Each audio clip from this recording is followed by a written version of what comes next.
Our industries are growing, and our economy is among the fastest rising in the world. But our ambitions are higher, ambitions that demand reliable, clean, and scalable energy. Ethiopia has just done what few thought Africa would ever do. It signed a nuclear power deal with Russia's Rosatom, declaring that the continent's energy future will no longer wait for Western approval. For decades, Africa was told to stick to renewables, to buy, not build, to depend. But with this single move, Addis Ababa has flipped the script. This isn't just about electricity. It's about sovereignty, science, and the right to dream big. The world may see a power plant. Africa sees liberation. So what exactly did Ethiopia sign, and why is the world so nervous? Let's find out.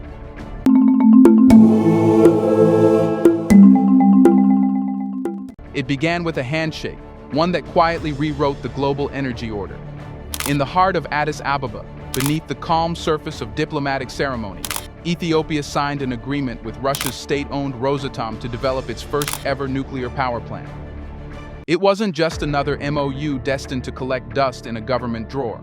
This was an action plan, complete with technical frameworks, funding strategies, and a definitive construction timeline.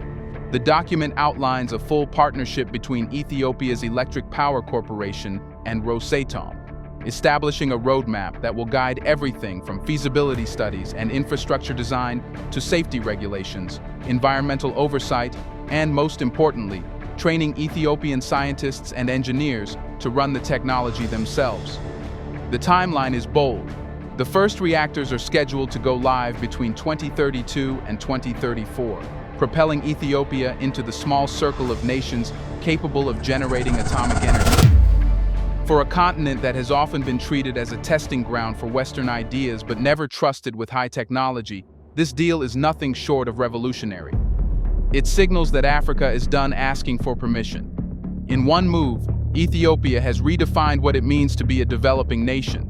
This is not about catching up, it's about catching fire.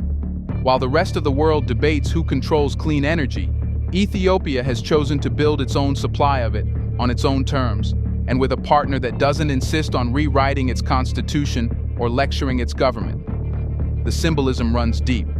The deal with Rosatom didn't emerge out of desperation. It came out of confidence. Ethiopia has spent the past decade building the Grand Ethiopian Renaissance Dam, GERD, the largest hydroelectric dam in Africa, proving that it can manage massive energy infrastructure. Now, it's ready to step into a new era, one powered by nuclear precision instead of geopolitical permission. To those watching from abroad, especially in Washington, London, and Paris, this may look like a minor headline, another Russia-Africa cooperation deal. But anyone who understands global energy politics knows better. This is a direct challenge to a system that has kept Africa on the margins of technological sovereignty for over half a century. The world has long operated on an unwritten rule. Africa supplies the raw materials, uranium, cobalt, and lithium, but others decide how to use them. That rule just broke. For the first time, a sub-Saharan country is declaring its right to control the entire energy cycle, from raw resources to reactor output. And that declaration is echoing beyond Ethiopia's borders. It tells every African nation that dependence isn't destiny. The Western media's reaction has been telling. Instead of celebration, there's concern. Instead of applause, anxiety. Phrases like security implications, regional instability, and strategic consequences have started appearing in think tank reports. Because beneath all the jargon lies a simple truth. The gatekeepers are afraid of losing the keys. The signing was more than diplomatic optics. It was strategic theater. Ethiopia is building its future in silence, while the old powers argue over who should have permission to progress. The cameras captured smiles, but behind those smiles was something deeper, a symbolic reclaiming of Africa's right to innovate. At that moment, Ethiopia didn't just announce a power project, it announced a philosophy that African nations can leap directly into the future without kneeling before the past. And as the ink dried on the agreement, a larger question began to burn across the continent. Why Russia? Why now? And what does Moscow see in Ethiopia that the West refused to? When Ethiopia turned to Russia for its nuclear leap, It wasn't just about choosing a partner. It was about choosing a philosophy, one that values equality over control and partnership over paternalism. The timing of this deal is no coincidence. The world's geopolitical plates are shifting. The traditional centers of power, Washington, Paris, and London, are struggling to maintain influence in a continent that no longer wants to be managed. The Western model of engagement with Africa has always been a lecture masked as aid. We'll help you develop as long as you do it our way. Russia, in contrast, came with a simple offer: let's build together. That's what Ethiopia found irresistible. Russia's Rosatom has been steadily expanding across Africa, from Egypt to Nigeria to Sudan, building relationships grounded in mutual benefit. It offers something the West never did: technology transfer and training, not dependence and debt. For Ethiopia, that meant sovereignty, the freedom to own, understand, and operate its own nuclear assets. Behind the scenes, Moscow and Addis Ababa have been strengthening ties for years. Ethiopia supported Russia in global forums where many African states hesitated. In return, Moscow treated Ethiopia as a serious partner, not a client. This mutual respect laid the groundwork for a deal that could never have emerged from the IMF or World Bank corridors. Russia, too, has its strategic motives. Ethiopia is not just an ally, but an anchor in East Africa, a gateway to the Red Sea, and a country with the political will to challenge the Western narrative of who deserves advanced technology. By aligning with Ethiopia, Russia isn't just exporting energy, it's exporting ideology. The belief that every nation, no matter its GDP or global ranking, has the right to scientific advancement. Ethiopia's decision also came at a moment when global energy geopolitics is undergoing a silent revolution. Sanctions on Russia have forced Moscow to deepen its partnerships outside Europe, while African nations, frustrated with exploitative Western contracts, are searching for reliable, non-conditional allies. The intersection of those two needs created the perfect storm for cooperation. But make no mistake, Ethiopia didn't sign out of desperation. It signed out of the calculation. Russia's nuclear technology is among the most proven and cost-effective in the world. Its VVER reactors have decades of success in Asia and Eastern Europe, often outperforming Western competitors.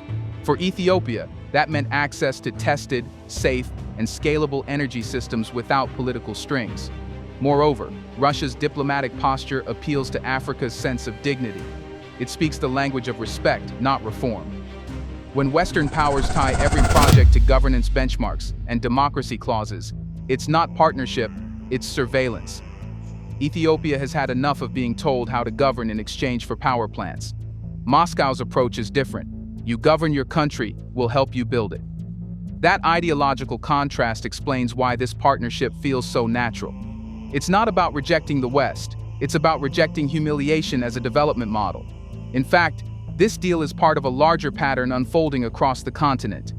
From Burkina Faso's gold independence to Niger's uranium sovereignty, African nations are quietly redrawing their alliances, seeking relationships that prioritize capacity building over control. Russia, through Rosatom, has become the nucleus of that shift, positioning itself as the technological alternative to Western paternalism. And here's what truly terrifies Western policymakers. Ethiopia isn't just buying reactors, it's building a generation of nuclear scientists. Moscow has opened its universities and research institutes to Ethiopian students, setting the stage for long-term expertise that can't be sanctioned or reversed. It's a bet on the future, and it's a bet Ethiopia intends to win. Still, the question lingers. If Russia is providing the tools, why was Africa kept from them for so long? What invisible law said that Africans could mine uranium but not master the atom? Let's pause for a second to say, big thank you to the Black Culture Diary community, where Black voices, stories, and legacies are preserved and amplified. By becoming a member, you're not just supporting the channel, you're becoming part of a powerful cultural movement. Let's continue. For more than half a century, the world has pretended there was a noble reason Africa couldn't have nuclear energy. They called it non-proliferation, safety concerns, or stability risks. But strip away the diplomatic polish, and what you find is a blunt truth. It was never about safety. It was about control. From the moment the first nuclear plant lit up Europe's skyline, a silent hierarchy was born. The West built reactors, while Africa mined uranium for them. One side mastered the science, the other supplied the soil. It was a global order wrapped in moral justification, a way to preserve the illusion of fairness while ensuring the imbalance never changed. Ethiopia's partnership with Russia just shattered that illusion. For decades, global institutions designed to manage atomic energy, like the International Atomic Energy Agency (IAEA), were gatekeepers in disguise. They drew invisible lines between who could safely handle nuclear power and who couldn't. Nations in Europe and Asia were ready. Africa, they said, lacked capacity. That language and capacity building, readiness, maturity, became the polite vocabulary of exclusion. Western powers would preach about climate change and clean energy, but when African leaders proposed nuclear solutions, the tone shifted. Suddenly, nuclear power became too dangerous, too expensive, or too complex for African states. The same nations that dropped atomic bombs and built hundreds of reactors told Africa to stick with solar panels and charity grants. That double standard wasn't accidental, it was strategic dependency. As long as Africa relied on imported fuel, technology, and funding, it could never truly control its own development. Energy dependency meant political obedience, and every time an African leader tried to step beyond those limits, from Patrice Lumumba to Muammar Gaddafi, the response was swift and brutal. But Ethiopia's move is different. It isn't loud or ideological. It's methodical and scientific. It's not about weapons. It's about freedom through technology. That makes it far more dangerous to the status quo. Consider the global symbolism. A sub-Saharan African nation developing a nuclear reactor without Western supervision. It breaks not just an energy rule, but a psychological one. The idea that Africa's role in history is to follow, not lead. And that's why the West is nervous. Ethiopia didn't just challenge a policy, it challenged a worldview. If a nation once written off as aid-dependent can master nuclear power safely and independently, then the whole moral foundation of global inequality collapses. This is why the narrative war has already begun. Some Western analysts are framing the deal as a security risk. Others warn that Russia is weaponizing technology. These talking points are not about Ethiopia. They're about fear. Fear that the old energy hierarchy is falling apart. Fear that Africa might finally control its own destiny, not through protest, but through precision engineering. The truth is, Africa never lacked intelligence or capacity. It was denied access. Generations of African engineers were steered toward development economics instead of nuclear physics. African universities were starved of research funding while Western labs studied African minerals. The barriers weren't natural. They were man-made walls built to keep Africa dependent. Ethiopia's deal with Rosatom isn't just a partnership. It's an escape route from that cage. By entering the nuclear field, Ethiopia is reclaiming what was stolen, the right to define progress on its own terms. And in doing so, it's inspiring others. Niger, Ghana, and Kenya have already expressed renewed interest in atomic research. The myth that Africans can't handle nuclear power is dying, not through slogans, but through science. But the most revolutionary part of Ethiopia's decision isn't just about breaking rules, it's about building something new in their place. The question now is, how exactly does Ethiopia plan to use this nuclear capability, not just to light cities, but to transform every corner of its society?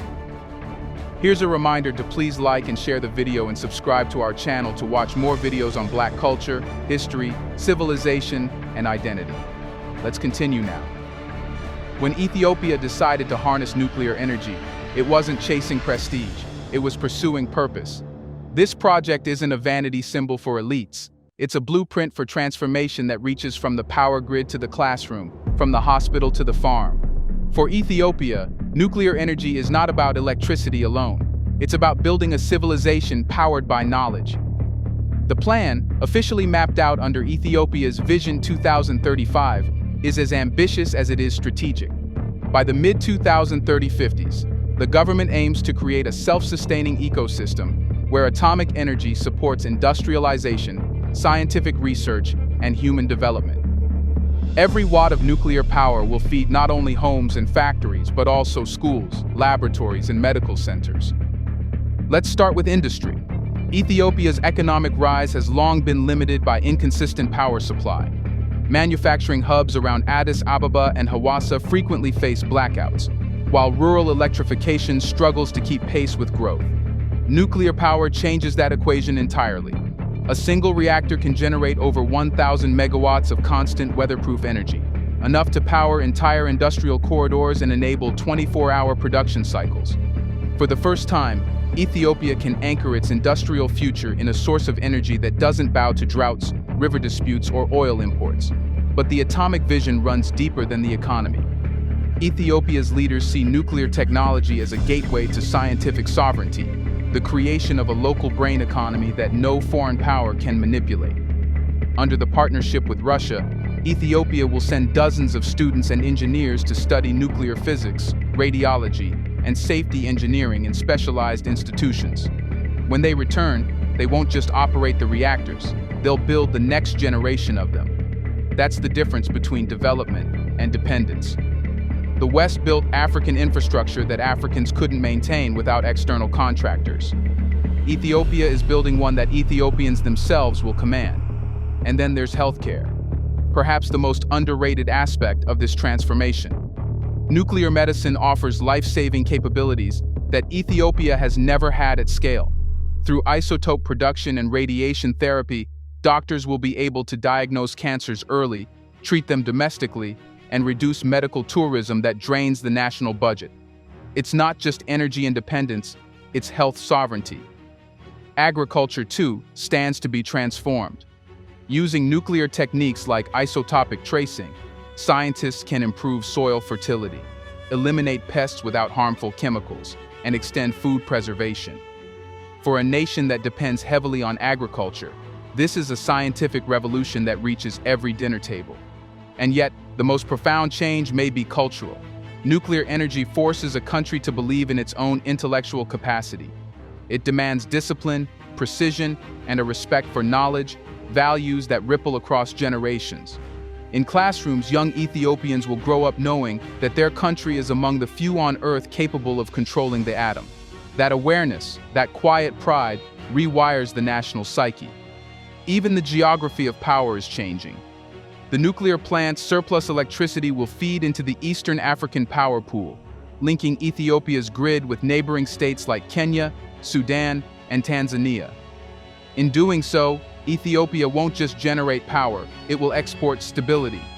Energy diplomacy could replace old rivalries, turning East Africa into an interconnected powerhouse driven by African-made electrons. Of course, this new atomic age isn't without its challenges. It will require airtight safety protocols, transparent governance, and sustained investment in human capital. But Ethiopia's approach is pragmatic, not reckless.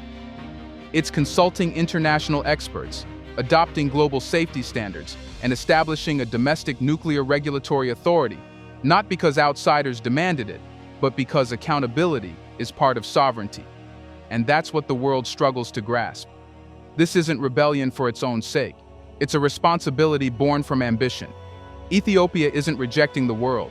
It's redefining its place within it. But as Ethiopia builds its future in atoms and ambition, there's one final question that now circles the global stage. How will the rest of the world react when Africa, long dismissed as a consumer, becomes a creator of nuclear power? When Ethiopia unveiled its nuclear roadmap, the tremors were immediate, not from the ground, but from the boardrooms of Washington, Brussels, and Paris.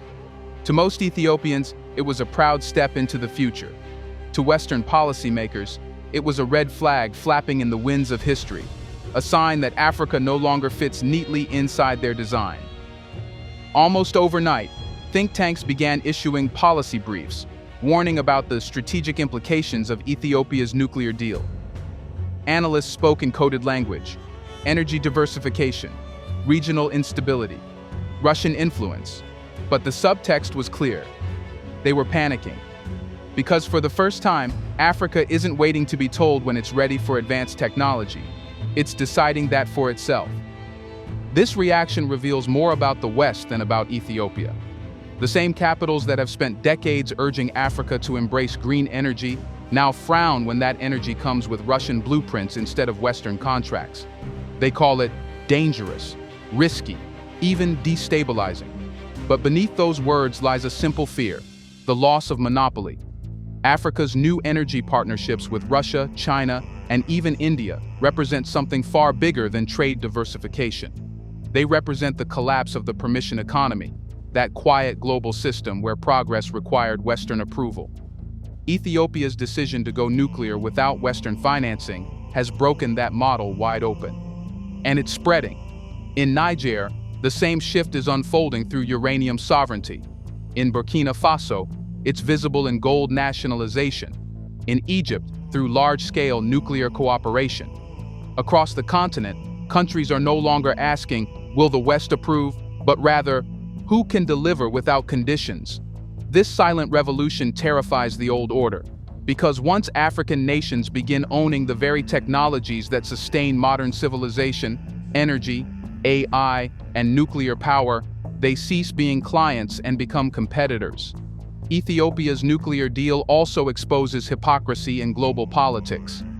When France built its 56 reactors, it was hailed as an innovation.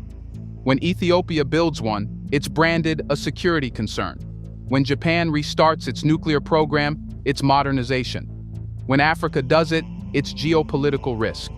The double standard couldn't be louder if it tried. Yet Ethiopia is undeterred. Officials in Addis Ababa have made it clear: this isn't about choosing sides in a global rivalry. It's about choosing self-determination. The partnership with Russia doesn't erase Ethiopia's relationships with other nations. It simply puts Ethiopia in charge of deciding which relationships matter most. That distinction, autonomy, is what separates modern Africa from its colonial past. And this time, the world can't stop it, with sanctions or lectures. Nuclear energy isn't a shipment that can be seized at sea. It's a body of knowledge, now shared and multiplying across Africa. Once that knowledge spreads to universities, to laboratories, to power stations, it becomes irreversible. The geopolitical implications are profound.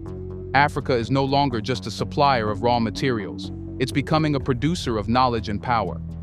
That shift dismantles the old hierarchy that defined Africa as an energy consumer. Ethiopia has proven that the continent can sit at the nuclear table not as a student, but as a peer. And while the West frets over Russian influence, African citizens see something else: opportunity. Opportunity for stable electricity, affordable industry, medical progress, and scientific education. The very foundations of modern life that Europe once used as leverage. By 2034, when Ethiopia's reactors finally go live, they will do more than illuminate homes. They will illuminate history. Because each watt of power generated will carry a message: that Africa's progress is no longer outsourced, negotiated, or delayed.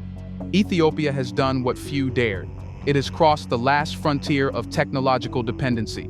And in doing so, it has sent a warning and a promise to the world. Africa is not a testing ground for other nations' ambitions. It is the architect of its own. The age when the West decided who could control the atom is over. The new age, the atomic Africa, has already begun. Do you think Ethiopia's nuclear leap marks the true beginning of Africa's independence from Western control? Let us know in the comment section. Will other African nations now follow Ethiopia's path, or will pressure from the West hold them back? Do you want to watch more videos like this one? If so, subscribe to our channel and press the bell icon next to it. We have decided to bring videos on something nobody talks about: the Black culture, civilization, history, and evidence about how glorious Blacks have been. Thanks for watching, and until the next video, stay tuned.